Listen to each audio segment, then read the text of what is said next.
रहीम start करते हैं जल्दी जल्दी ग्राइटिंग का चैप्टर 59। इस चैप्टर में हम डिस्कस करेंगे कि ब्रेन के एक्टिवेशन लेवल्स को कैसे कंट्रोल किया जाता है। उसके अलावा हाइपोथैलेमस के फंक्शंस देखेंगे और बॉडी के इमोशंस और बिहेवियर वगैरह को कैसे कंट्रोल किया जाता है। और इस वीडियो के एंड में एग्जामिनेशन पॉइंट ऑफ व्यू से जो इंपॉर्टेंट टॉपिक्स हैं उसका भी डिस्कस करेंगे। सबसे पहले देखते हैं ब्रेन के एक्टिवेशन लेवल को कैसे कंट्रोल करते हैं। तो जो लोअर ब्रेन एरियाज हैं, ब्रेन स्टेम वगैरह, यहाँ से कॉन्टिन्यूस एक्साइटेटरी सिग्नल्स हमारे सेरेब्रम की तरफ जा रहे होते हैं। अगर इन सिग्नल्स को काट दिया जाए तो हमारे पास कॉमा हो जाता है, यानी कि जो ब्रेन है वो बिल्कुल काम करना छोड़ मतलब बिल्कुल इनहिबिट हो जाता है। ओके बात। अब जो सिग्नल्स हैं दो तरह के होते हैं। एक होता है डायरेक्टली स्टिमुलेटिंग सिग्नल्स, जिसमें आगे पास जो न्यूरॉन्स जाएंगे वो डायरेक्टली जाके एक्साइट कर देंगे, और दूसरे होते हैं हमारे पास न्यूरो हार्मोनल सिस्टम्स, जिसमें न्यूरॉन्स जाएंगे किसी न्यूरो हार्मोनल सिस्टम को एक्टिवेट करेंगे और उस न्यूरो हार्मोनल सिस्टम से निकलने वाले न्यूरोट्रांसमीटर्स फिर आगे जाकर ब्रेन को एक्साइट या इनहिबिट करते हैं। सही के बाद सबसे पहले डायरेक्ट वाला देखते हैं। इसमें हम कहते हैं कि हमारे पास जो ब्रेन स्टेम है, इस ब्रेन स्टेम के सेंटर में हमारे पास होती है reticular formation. Reticular formation cell body और फाइबर्स का एक मिक्सचर होता है। इस रेटिकुलर फॉर्मेशन का एक खास एरिया है जो कि मीजनसेफेलॉन यानी कि मिड ब्रेन, मीजनसेफेलॉन मिड ब्रेन को कहते हैं, डायनसेफेलॉन इस पोर्शन को कहते हैं, ऊपर वाला जो सेरेब्रल कॉर्टेक्स उसको हम टीलेनसेफेलॉन कहते हैं। ठीक है, अच्छा, ये मीजनसेफेलॉन में और पॉन्स में यहाँ पे जो आपके पास रेटिकुलर फॉर्मेशन का एरिया आ रहा है इसको हम कहते हैं बल्बो रेटिकुलर फैसिलिटेटरी एरिया। ये बल्बो रेटिकुलर फैसिलिटेटरी एरिया ना सिर्फ आपके सेरेब्रल कॉर्टेक्स में एक्साइटेटरी सिग्नल्स भेजता है, बल्कि ये हमारे स्पाइनल कॉर्ड में भी एक्साइटेटरी सिग्नल्स भेजते हैं, जिसकी वजह से स्पाइनल कॉर्ड रिफ्लेक्सेस अच्छे काम करते हैं, एंटी ग्रेविटी मसल अच्छे काम करते हैं। सही, इसमें दो तरह के सेल्स होते हैं। आप कह सकते हो कि रेटिकुलर फॉर्मेशन में दो तरह के फाइबर्स होते हैं जो कि जा रहे होते हैं। एक वो फाइबर्स होते हैं जो पहले टाइप के हैं, वो रैपिडली एक्शन पोटेंशियल को ट्रांसमिट कर रहे होते हैं। जो न्यूरोट्रांसमीटर वो यूज करते हैं वो होता है हमारे पास एसिटाइलकोलिन, और ये लार्ज न्यूरोनल सेल बॉडी से निकलते हैं। ये लार्ज बॉडी शो की है ना मैंने, ये लार्ज बॉडी से निकले, थैलेमस में रिले किए और ऊपर जाके उन्होंने एसिटाइलकोलिन रिलीज कर दिया। इसी तरह निकले, थैलेमस में रिले किए और एसिटाइलकोलिन जाके रिलीज कर दिया। एसिटाइलकोलिन चूंकि बहुत जल्दी खत्म हो जाता है इसलिए इनका इफेक्ट बहुत शॉर्ट टर्म होता है। दूसरे टाइप के फाइबर्स होते हैं जो कि यहाँ पे मौजूद छोटे छोटे न्यूरॉन से निकलते हैं और थैलेमस के जो इंट्रालैमिनर न्यूक्लियाई यानी इन लैमिनर के दरमियान वाले न्यूक्लियाई, इन इंट्रालैमिनर न्यूक्लियाई में आपके पास रिले करते हैं और किसी स्पेसिफिक जगह सेरेब्रल में नहीं जाते, ये पूरे सेरेब्रल में फैल जाते हैं। ठीक है, थैलेमस का तो ये ना, यहाँ पे जो आएंगे वो सिर्फ यहाँ पे जाएंगे, यहाँ पे जो आएंगे वो सिर्फ यहाँ पे जाएंगे, यानी कि स्पेसिफिक लोकेशन पर जाना होता है, लेकिन जो इंट्रालैमिनर न्यूक्लियाई हैं वो फैल जाते हैं। सही की बात है। हमारे पास दो तरह के फाइबर्स होंगे जो कि रेटिकुलर फॉर्मेशन से निकल रहे होते हैं। उसके बाद वो कहते हैं कि एक्साइटेशन, ये जो रेटिकुलर फॉर्मेशन है ये बजाते खुद कैसे एक्साइट हो रही होती है। तो हमारी बॉडी में जो भी सेंसरी सिग्नल्स आ रहे होते हैं उन सेंसरी सिग्नल्स की थोड़ी बहुत इन्फॉर्मेशन इसको भी पहुंचती है और वो सेंसरी सिग्नल्स इसको भी एक्साइटेड रखते हैं। इसी वजह से जब हमें कोई पेन फील हो रही है या कोई इस तरह की चीज़ हो तो फिर उस वक्त हमारा ब्रेन भी थोड़ा बहुत एक्साइटेड रहता है, जिसकी वजह से आपको नींद नहीं आ रही होती। सही के बाद एक और बात वो बता रहे हैं कि हमारे पास पॉन्स में यहाँ पे ट्राइजेमिनल नर्व यानी कि क्रेनियल नर्व 5 एंटर हो रही होती है। तो अगर हम इससे ऊपर, ये क्रेनियल नर्व 5 जो है ना ये बहुत सारी सेंसरी सिग्नल्स को ला रही होती है और बाकी सारे सेंसरी सिग्नल्स जो बॉडी को रिसीव हो रहे हैं ना वो नीचे नीचे रिसीव हो रहे होते हैं। इससे ऊपर सिर्फ ऑप्टिक नर्व और ऑल्फैक्टिक नर्व होती है, वहाँ से बहुत हल्के से सेंसरी सिग्नल्स आते हैं, तो वो भी हम इग्नोर कर रहे हैं, वो रेटिकुलर फॉर्मेशन को खास स्टिमुलेट करते भी नहीं है।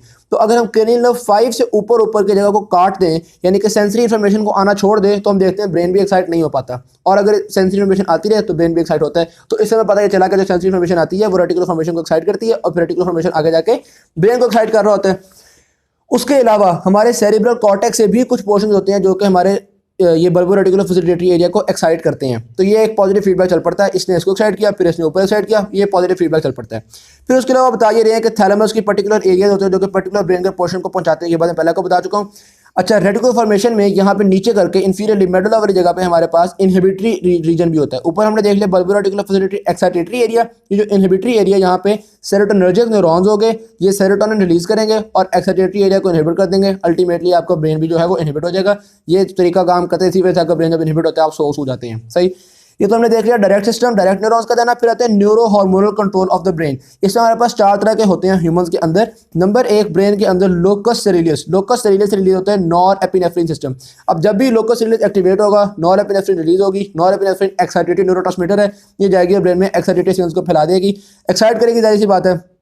ये खासतौर पर उसकी लोकेशन बताई उन्होंने मीजनसेफेलॉन और पॉन्स का जंक्शन, यानी कि मिड ब्रेन और पॉन्स का जो जंक्शन है पोस्टीरियरली यहाँ पे ये लोकस सेरेलियस मौजूद होता है। इसी नॉरएपिनेफ्रिन की वजह से रैपिड आई मूवमेंट स्लीप होती है। सही, नंबर 2 आता है हमारे पास, जो नंबर 2 न्यूरो हार्मोनल सिस्टम है वो है सब्सटेंशिया नाइग्रा से रिलीज होने वाला dopamine. Substantia Niagara limbic system का एक पोर्शन है, यहाँ से डोपामीन रिलीज होती है। डोपामीन इनहिबिटिंग इफेक्ट रखती है, खासतौर पर पेन को इनहिबिट वगैरह करने में रोल प्ले कर रही होती है।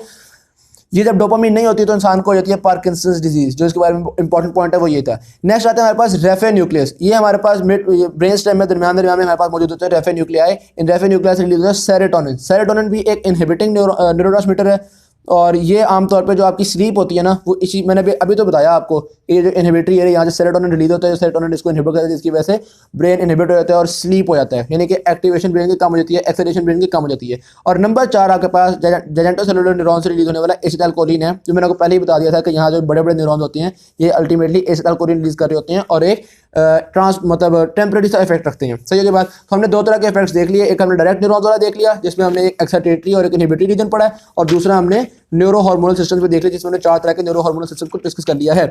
फिर हो जाते हैं कि और भी इसके इन 4 के अलावा और भी न्यूरो हार्मोन्स होते हैं, वो बहुत सारे होते हैं, अब हम क्या बताएं एक एक आपको।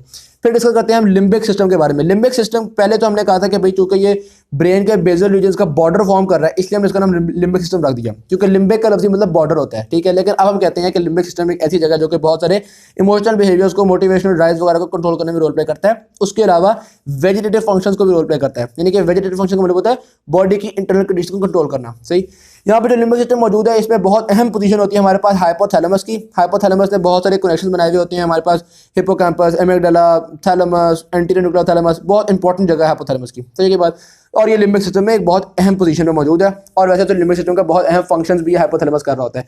हाइपोथैलेमस, अच्छा, ओवरऑल जो हमारे पास लिम्बिक सिस्टम है, उस लिम्बिक सिस्टम के इर्द गिर्द जो भी सेरेब्रल कॉर्टेक्स मौजूद है, ये एक रिंग सा बन रहा होता है, इसको हम नाम देते हैं लिम्बिक कॉर्टेक्स। इस लिम्बिक कॉर्टेक्स में हमारे पास ये पीछे से बात करें तो हमारे पास अंकस आता है, फिर अंकस के बाद ये पैरा हिप्पोकैम्पल गैरस आता है, फिर उसके बाद ये पूरा सिंगुलर गैरस आता है, फिर सिंगुलर गैरस के बाद सब क्लोजर गैरस आता है, और फिर आगे हमारे पास ऑर्बिटल फ्रंटल कॉर्टेक्स। तो ये देख सकते हैं ये पूरा जो है इसको हम नाम देते हैं लिम्बिक कॉर्टेक्स। सही के बाद ये लिम्बिक कॉर्टेक्स जो होता है ये आम कॉर्टेक्स की तरह का नहीं होता। आम कॉर्टेक्स में न्यूरॉनों की 6 लेयर होती है जिसको हम कहते हैं नियो कॉर्टेक्स, जबकि इसके अंदर नर्व सेल्स की सिर्फ 3 लेयर होती हैं, जिसकी वजह से मतलब इसके काफ़ी सारे पोर्शन में 3 लेयर होती हैं, तो 3 लेयर वाले पोर्शन को हम कहते हैं पेलियो कॉर्टेक्स। सही की बात। उसके अलावा लिम्बिक कॉर्टेक्स का फंक्शन की बात करें तो ये हमारे पास ऊपर मौजूद नियो कॉर्टेक्स की इस लिम्बिक सिस्टम के साथ कम्युनिकेशन वगैरह करवाने में रोल प्ले कर रहा होता है।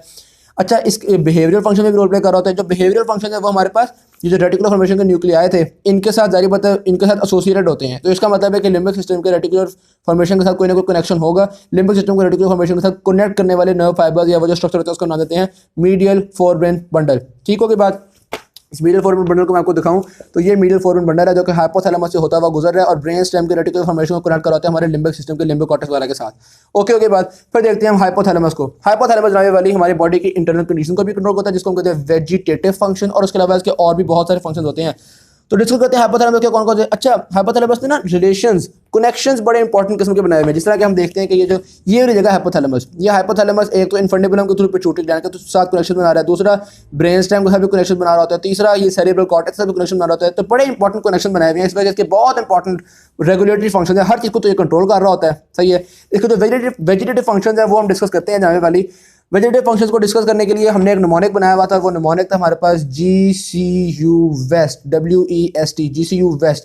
जी stands for gastrointestinal functions, या आप फीडिंग रिफ्लेक्स वगैरह कह सकते हो। तो गैस्ट्रो इंटेस्टिनल फीडिंग रेगुलेशन में हम कहते हैं कि जो लेटरल हाइपोथैलेमस है वो भूख की फीलिंग दिलवाते हैं, और वेंट्रोमीडियल न्यूक्लिया जो होते हैं हाइपोथैलेमस के वो इंसान को पेट भरा हुआ या सैटिस्फाइड की फीलिंग दिलवा रहे होते हैं। ठीक। उसके अलावा आर्क्यूएट न्यूक्लियस भी भूख की और सैटिस्फाइड की फीलिंग दोनों दिलवा सकते हैं, क्योंकि आर्क्यूएट न्यूक्लियस के 2 पोर्शन होते हैं। मैमिलरी बॉडी ये भूख में तो रोल नहीं प्ले करती, लेकिन कुछ फीडिंग रिफ्लेक्स जिस तरह लिकिंग वगैरह इन चीज़ में रोल प्ले करती है। सही की बात। अच्छा, वैसे एक बात याद रखना कि जो लेटरल हाइपोथैलेमस है ना, ये बार बार इसका जिक्र आएगा, और अक्सर ये ना बॉडी को मतलब एग्रेसिव और भूख और प्यास इन चीज़ों में रोल प्ले करता है। तो पहला GCU में जी गैस्ट्रोइंटेस्टिनल फीडिंग हमने देख लिया, उसने वहाँ पे हमने हाइपोथैलेमस का रोल देख लिया। नंबर 2 C कार्डियोवास्कुलर रेगुलेशन, दोबारा लेटरल हाइपोथैलेमस आ गया। लेटरल हाइपोथैलेमस कार्डियक पंपिंग को भी इंक्रीज करता है, आर्टिरियल प्रेशर वगैरह को भी इंक्रीज करता है, और दूसरी तरफ प्री ऑप्टिक न्यूक्लिया इन सारी चीज़ों को डिक्रीज करता है। GCB हो गया यूट्राइन कॉन्ट्रैक्शंस, यानी कि हाइपोथैलेमस का एक पोर्शन होता है जिसको हम कहते हैं पैरावेंट्रिकुलर न्यूक्लियाई। ये ऑक्सीटोसिन को रिलीज करता है। ये ऑक्सीटोसिन यूट्राइन कॉन्ट्रैक्शंस भी कॉज करवाती है, और जिस वक्त बेबी सक्लिंग कर रहा होता है उस वक्त मिल्क एजेक्शन भी कॉज करवाती है। वो सारी बात है, जब बेबी सक्लिंग करता है तो वो ऑक्सीटोसिन रिलीज होता है, और ऑक्सीटोसिन जो है वो ये मायोपेथिलियल सेल्स को कॉन्ट्रैक्ट करवाता है, जिसकी वजह से मिल्क लेट डाउन हो जाता है और मिल्क सक्लिंग हो जाती है। GCU देख लिया हमने। उसके बाद आता है W stands for water regulation. तो आपका हाइपोथैलेमस वाटर रेगुलेशन में रोल प्ले कर रहा होता है। किस तरह से? 2 तरीकों से। एक तो थर्स्ट सेंटर है, जो कि जब भी एक्टिवेट होगा तो आपको प्यास लगेगी, आप पानी पी लोगे। दूसरा सुप्रा ऑप्टिक न्यूक्लिया जो होता है वो ADH रिलीज करता है, और आपको पता है जब भी ADH रिलीज होता है तो हम किडनीज में वाटर की एब्जॉर्प्शन को इंक्रीज कर लेते हैं और वाटर बॉडी में कंजर्व हो जाता है। सही होगी बात। हमने देख लिया गैस्ट्रोइंटेस्टिनल फंक्शन को देख लिया, कार्डियोवास्कुलर रेगुलेशन को देख लिया, यूट्राइन कॉन्ट्रैक्शन को देख लिया, वाटर रेगुलेशन को देख लिया। फिर आता है E E stands for endocrine function को कंट्रोल करता है, क्योंकि हाइपोथैलेमस के नीचे लगा होता है anterior pituitary gland. Anterior pituitary glands के जितनी भी सिक्रीशंस है ना उनको कंट्रोल करता है हाइपोथैलेमस, ठीक है, क्योंकि हमारे पास हाइपोथैलेमस के जो ब्लड वेसल्स हैं वो एंटीरियर पिट्यूटरी में जारी होती हैं, तो हाइपोथैलेमस से रिलीजिंग फैक्टर्स या इनहिबिटिंग फैक्टर्स होती हैं वो ब्लड के थ्रू एंटीरियर पिट्यूटरी में पहुंच जाते हैं। फिर आते हैं हमारे पास एस। ये जो एस है, एस स्टैंड्स फॉर, सारा तो हो चुका है, क्या रह गया फिर, हाँ ये सुप्राकैज़मेटिक न्यूक्लियस। सुप्राकैज़मेटिक न्यूक्लियस सर्केडियन रिदम्स को कंट्रोल कर रहा होता है। सर्केडियन रिदम का मतलब होता है जो आपके 24 घंटे के रिदम्स होते हैं, ये खास तौर पे सुप्राकैज़मेटिक न्यूक्लियस कंट्रोल कर रहा है। इसमें ना जो हमारी बॉडी के एक्सटर्नल इन्वायरमेंट है, इन्वायरमेंटल चेंजेस भी इसको इन्फ्लुएंस करती हैं। इसी वजह से जब एक मुल्क से दूसरे मुल्क में जाता है तो वो कई दफ़ा जेट लैग आ जाता है, क्योंकि एक इन्वायरमेंट के मुताबिक दिन और रात चल रहा था, हमारी बॉडी का 24 आवर का साइकिल चल रहा था। जब आप दूसरे इलाके में जाओगे तो उससे जारी बात है कुछ ना कुछ चेंजेस आएंगी। ये जो आपका 24 आवर साइकिल है ना सर्केडियन रिदम, इस सर्केडियन रिदम में बॉडी की सारी चीज़ें रिदम के हिसाब से चल रही होती हैं। फॉर एग्जांपल बॉडी की हार्मोनल सिक्रीशंस भी सुबह के टाइम और होंगी, रात को टाइम और होंगी, हर चीज़ होती है वो चल रही होती है। फिर के बाद और आखिर में आता है हमारे पास T. T stands for body की temperature regulation. Pre optic nucleus temperature regulation में रोल प्ले करता है। ओके जी, ये हमने हाइपोथैलेमस के फंक्शन, वेजिटेटिव फंक्शन डिस्कस कर लिए। उसके अलावा हाइपोथैलेमस के बिहेवियरल फंक्शंस भी होते हैं, जैसे मिसाल के तौर पे लेटरल हाइपोथैलेमस गुस्सा दिलाने में रोल प्ले करता है। वेंट्रोमिडल हाइपोथैलेमस इंसान को ठंडा रखने में, ट्रैंक्विलिटी में, पेट भरा हुआ है इस चीज़ में रोल प्ले करता है। पेरीवेंट्रिकुलर न्यूक्लियस होता है वो फियर में और पनिशमेंट रिएक्शन में रोल प्ले करता है। और एंटीरियर और posterior portion of the hypothalamus जो है वो हमारे पास सेक्सुअल ड्राइव को रेगुलेट करने में रोल प्ले करते हैं। जो एरिया डैमेज होगा ऑपोजिट इफेक्ट हो जाएगा, जैसे कि लेटरल हाइपोथैलेमस गुस्सा दिलवाता था ना, ये डैमेज हो जाएगा तो इंसान बिल्कुल ठंडा पड़ जाएगा। वेंट्रोमीडियल इंसान को रिलैक्स करता था ना, ये डैमेज होगा तो इंसान गुस्से में आ जाएगा। ठीक है, बाद फिर reward and punishment function of the limbic system. Limbic system में जाहिर सी बात है जो भी सेंसरी इन्फॉर्मेशन आ रही है वो या तो आपको अच्छी लगती है या बुरी लगती है। इसी को हम कहते हैं रिवॉर्ड फंक्शन या पनिशमेंट फंक्शन, या आप यूं भी कह सकते हो सेटिस्फैक्शन फंक्शन और एवर्जन फंक्शन। जिन एरियाज को स्टिमुलेट करने से इंसान को अच्छा फील होता है, रिवॉर्ड फील होता है, उनको हम कहते हैं रिवॉर्ड सेंटर्स, और जिन एरियाज को स्टिमुलेट करने से बुरा फील होता है उनको कहते हैं पनिशमेंट सेंटर्स। तो जब भी आपने कोई काम किया, वो काम अगर तो आपको अच्छा लग रहा है, उसमें आपको कोई अचीवमेंट फील हो रही है, तो रिवॉर्ड सेंटर एक्टिवेट हो जाएगा। रिवॉर्ड सेंटर्स खासतौर पे कौन कौन से हैं? मीडियल फोरब्रेन बंडल के साथ जो एरिया मौजूद होते हैं ना, वो रिवॉर्ड सेंटर्स होते हैं आपके पास। नाम लेके बात की जाए तो लेटरल हाइपोथैलेमस और वेंट्रोमीडियल न्यूक्लियर हाइपोथैलेमस। अच्छा, ये जो लेटरल हाइपोथैलेमस है ना, अगर इसको हल्का सा एक्साइट करते हैं तो ये रिवॉर्ड सेंटर है, लेकिन अगर इसको स्ट्रांगली एक्साइट कर दिया तो ये रेज सेंटर, यानी कि आपको गुस्सा चढ़ेगा और बाकी सारे काम इसके मतलब बुरा लगेगा इंसान को। सही होगी बात? सिर्फ लेटरल हाइपोथैलेमस नहीं, और भी बहुत सारे पोर्शन होते हैं जिनको अगर हल्का सा स्टिमुलेट करोगे तो रिवॉर्ड, ज़्यादा स्टिमुलेट करोगे तो गुस्सा चढ़ जाएगा। ओके होगी बात? फिर आगे आते हैं हमारे पास। अच्छा, ये जो है ना दो मैंने नाम लिए हैं, ये तो इंपॉर्टेंट वाले रिवॉर्ड सेंटर्स हैं। उसके अलावा छोटे मोटे और भी होते हैं, जैसे एमिगडाला वगैरह हो गया, ये वो और भी होते हैं। अच्छा, पनिशमेंट सेंटर्स की बात की जाए तो कौन सा एरिया जिसको स्टिमुलेट करने से इंसान को बुरा फील होता है या पनिशमेंट फील होती है, तो जो एक्वेडक्ट ऑफ सिल्वियस है उसके इर्द गिर्द जो ग्रे मैटर होता है वो हमारे पास पनिशमेंट सेंटर का रोल प्ले कर रहा होता है। उसके अलावा पेरीवेंट्रिकुलर जोन्स ऑफ हाइपोथैलेमस और थैलेमस भी पनिशमेंट सेंटर का रोल प्ले करती हैं। जब भी पनिशमेंट सेंटर एक्टिवेट होता है तो इंसान को गुस्सा चढ़ जाता है। जैसे एनिमल की बात की जाए तो बिल्ली जो होती है वो पूरे गुस्से में आती है, झपटने के लिए तैयार हो जाती है, इसको हम कहते हैं रेज। तो पनिशमेंट सेंटर को एक्टिवेट करने से रेज डेवलप हो जाती है, और इस गुस्से को कंट्रोल कौन करता है? Ventromedial nucleus. वेंट्रोमीडियल न्यूक्लियस जो कि सुकून वाला था। ठीक होगी बात? तो पनिशमेंट सेंटर को जब भी एक्टिवेट करोगे तो रेज हो जाएगी। रिवॉर्ड सेंटर्स को जब भी एक्टिवेट करेंगे तो प्लेसिडिटी, टेमनेस, पुरसुकून हो जाएगा इंसान। सही है की बात? इंपॉर्टेंस इनकी बहुत ज़्यादा है। आप हर वो काम करते हो जिसमें आपको रिवॉर्ड फील होता है, और हर वो काम छोड़ देते हो जिसमें आपको पनिशमेंट फील होती है। ठीक, ट्रैंक्विलाइजर्स ऐसे सब्सटेंसेस होते हैं जो कि रिवॉर्ड और पनिशमेंट दोनों को ही इनहिबिट कर देते हैं। तो इंसान जो होता है वो ना कोई काम करने का बौद्धल करता है, ना कोई काम छोड़ने का बौद्धल करता है। फिर लर्निंग में क्या इंपॉर्टेंस है? हर वो सेंसरी सिग्नल जो कि आपके रिवॉर्ड सेंटर या पनिशमेंट सेंटर को एक्टिवेट करेगा, वो आप दिमाग में याद कर लोगे। जैसे मिसाल के तौर पर आप ट्रैफिक में जा रहे हो, बहुत सारी आवाज़ें सुन रहे हो, लेकिन वो बेकार आवाज़ें हैं, वो दिमाग उसके लिए हैबिचुएट हो जाएगा और हैबिचुएशन के थ्रू उन बातों को भुला देगा। लेकिन अब किसी ने आपको गाली दे दी है या कोई इस तरह की बात कीजिए जैसे आपके इमोशंस एक्टिवेट हो जाएंगे, तो इस तरह की चीज़ को हम बार बार रिहर्स करेंगे और वो बात हमें याद हो जाएगी। तो इसका मतलब है कि जो इमोशंस हैं, इसने किसी भी चीज़ को याद करने में बहुत अहम रोल प्ले किया है। इसने ये बताने में रोल प्ले किया है कि किस चीज़ को याद करना चाहिए और किस चीज़ को नहीं याद करना चाहिए। सही। उसके बाद है यहाँ पर हिप्पोकैम्पस। हिप्पोकैम्पस के फंक्शंस की बात की जाए, पहले तो लोकेशन वगैरह उन्होंने बताई हुई है कि हमारे पास टेम्पोरल लोब में किस तरह से मौजूद है, ये वो सारा कुछ। अच्छा, हिप्पोकैम्पस प्लस उसके साथ मौजूद टेम्पोरल लोब प्लस हिप्पोकैम्पस के करीब करीब का पैराइटल लोब, इस सबको मिला के हम कहते हैं हिप्पोकैम्पल फॉर्मेशन। गुड हो गई बात? हिप्पोकैम्पस की कम्युनिकेशन बाकी एरिया से करवाने के लिए जो सबसे मेन आपके पास स्ट्रक्चर है वो होता है फॉर्निक्स। ओके होगी बात? तो यहाँ पर डिस्कस ये कर रहे हैं कि हिप्पोकैम्पस भी सेंसरी इन्फॉर्मेशन के मुताबिक कुछ ना कुछ इमोशनल रिस्पॉन्सेज या बिहेवियरल रिस्पॉन्सेज में रोल प्ले कर रहा होता है। ओके होगी बात? फिर यहाँ पे वो ये बता रहे हैं कि हिप्पोकैम्पस जो वो हाइपर एक्साइटेबल भी कभी कभी हो सकता है। हाइपर एक्साइटेबल हो जाएगा तो इंसान को सीजर्स होना शुरू हो जाएंगे, और इस सीजर्स में खासतौर पे साइकोमोटर इफेक्ट्स भी होते हैं जिसमें इंसान को हेलुसिनेशंस वगैरह होना शुरू हो जाती हैं और इस तरह के अजीब अजीब चीज़ें होती हैं।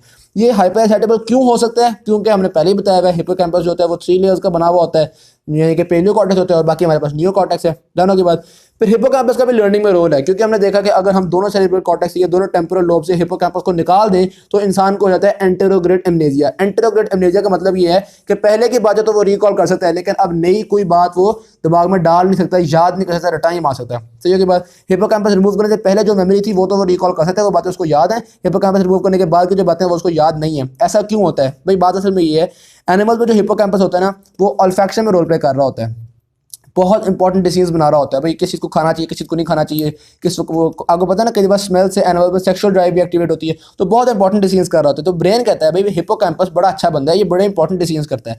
अब जब भी कुछ सेंसिटिव इन्फॉर्मेशन आती है ना तो ब्रेन हिप्पोकैम्पस से मशवरा करता है कि ये इंपॉर्टेंट है या नहीं है। अब अगर आपने हिप्पोकैम्पस को रिमूव कर दिया तो अच्छा, आमतौर पे तो क्या होता है, हिप्पोकैम्पस कहता है कि ये इंपॉर्टेंट है, ब्रेन उसको याद कर लेता है। अब अगर आपने हिप्पोकैम्पस रिमूव कर दिया है तो ब्रेन को लगेगा कुछ भी इंपॉर्टेंट है ही नहीं, तो ब्रेन कुछ भी याद ही नहीं करेगा, कोई मेमोरी शॉर्ट टर्म मेमोरी शायद बन जाए लेकिन कोई भी चीज़ लॉन्ग टर्म मेमोरी में जाएगी नहीं, कोई भी कंसोलिडेट आपकी मेमोरी होगी नहीं। डाउन की बात फिर आते हैं फंक्शंस ऑफ एमिगडाला।